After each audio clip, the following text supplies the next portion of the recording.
স্বৈরাচারের দোসর শেখ হাসিনা কালকে রাত ৯টার দিকে জাতির উদ্দেশ্যে তাদের যে সন্ত্রাসী দলকে উদ্দেশ্য করে আবারও যাতে তারা সন্ত্রাসী কার্যক্রম শুরু করতে পারে ওই ঘোষণা দিয়েছে, যার পরিপ্রেক্ষিতে আপনারা দেখছেন ধানমন্ডি ৩২ গুড়িয়ে দেওয়া হয়েছে।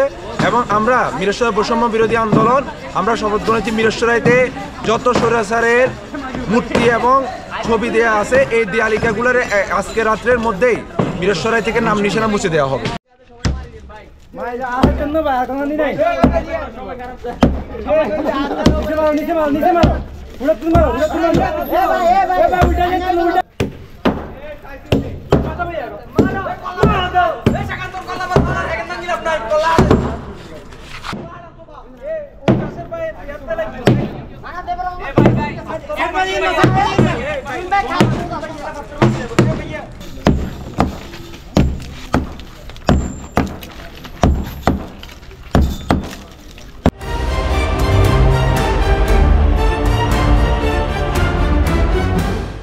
বাংলায় হবে না মুজিবের ঠিকানা, চাঁদাবাজের ঠিকানা, এই বাংলায় হবে না, এই বাংলায় হবে না মুজিবের ঠিকানা। আরো দেব রক্ত, দিয়েছি তো রক্ত, রক্তের বন্যায় ভেসে যাবে অন্যায়, ভেসে যাবে অন্যায়, রক্তের বন্যায় দিয়েছি তো রক্ত, আরো দেব রক্ত।